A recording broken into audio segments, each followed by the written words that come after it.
This at this moment. Former Health Minister Dr. Zweli Mkhize is eyeing the ANC Presidency, and he says he's ready to run if branches nominate him. Mkhize was speaking to a group of Zulu regiments and traditional leaders, and the party heads to its elective conference in December. So let's discuss this with Xolani Dube from the Xubera, of course, Institute for Research and Development. Thank you so much for your time, Mr. Dube. Always a pleasure talking to you.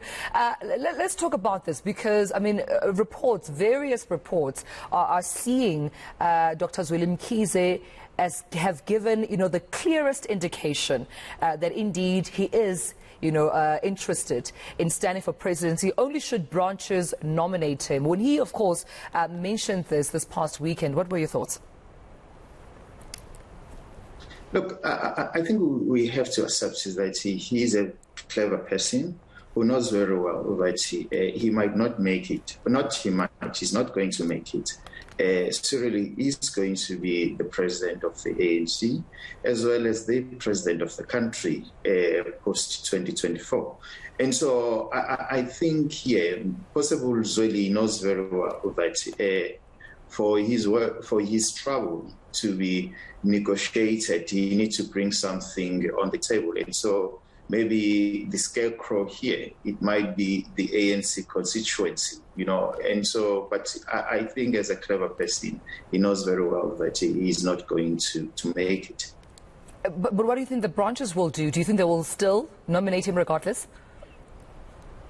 Look, forget about this theatrics of the branches. We have to understand that the president in a capitalist society is not chosen by the branches of the ANC, but is the ruling class that decide who's supposed to be at the helm of governing the country. And so in this case, ANC is the conduit of that particular individual who has been nominated or has been anointed by the ruling class. We saw it in the Orlando Hall in 2017 when the ruling class came out and supported Cyril Ramaphosa, and then Cyril Ramaphosa ascended into their highest position. And so we need to be open and frank here that the ruling class always decide and set the agenda for the country. And so we are not different from any other country. And so they own the means of production.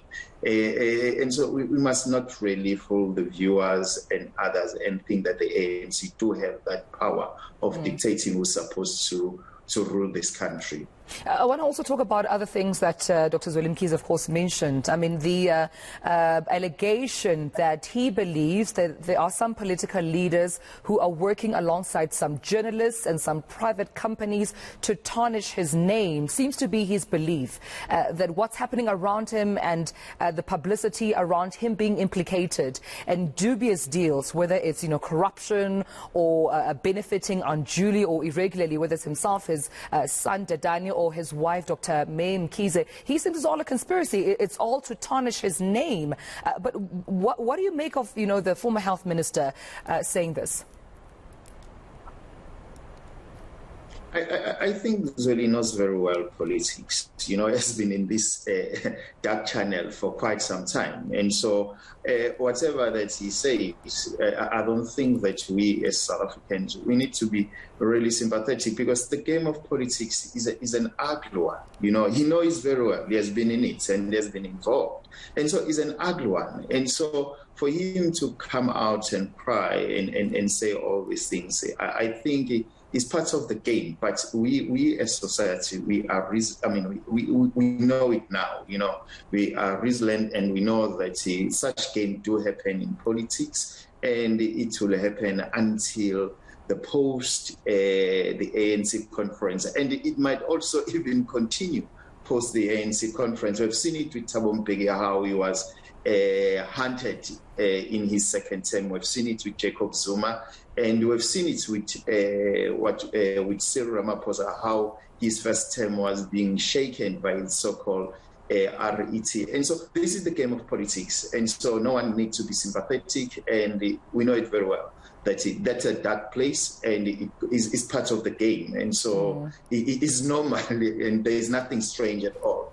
Now, South Africans, I think, at this point, quite anxious and impatient to see justice being served. I remember also seeing what looked like an Instagram post from Zweli Mkhize, obviously attending Dr. Zweli Mkhize's son's wedding, Xolani Mkhize, and she had mentioned in the post that Xolani had paid back the money to the SIU, or she had rather advised him to pay back the money back to the SIU. And South Africans were saying it's not just about paying back the money, if indeed that Instagram post is anything to go by. It's about seeing, justice being served. So what do you make about all these cases against Dr. Zweli Mkhize and some of his family members? I could talk about the Digital Vibes scandal. We could talk about, other corruption cases that they face. But he has said that he's putting that on review as far as the SIU is concerned regarding Digital Vibes. What's your view there?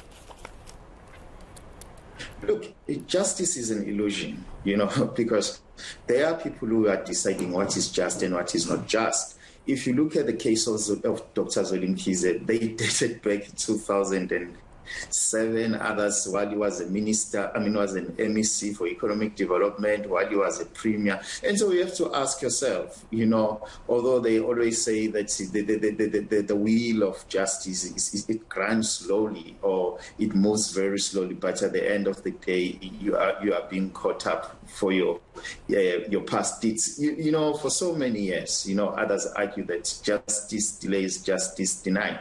And so we have to understand that the issue of justice is illusion for ordinary people, because the people who decide about what is just and what is not just is the ruling class, because those are the people who control the state's machinery. And so if you are not in favor, or if you have fallen off the wagon of the state or of those who control the state, of which is the ruling class, and you try to challenge them, the fact of the matter is they are going to crush you. That's the fact. We have seen it happening in South Africa and also in other countries, that if you are not part of the ruling class's agenda, you will always be at the receiving end. And so, we have to accept it that Zweli is not part of the ruling class's agenda, and so he will be at the ruling end. And if he continue challenging the ruling class, I can assure you he will suffer the same fate of Jacob Zuma. We might see him going to jail, literally now.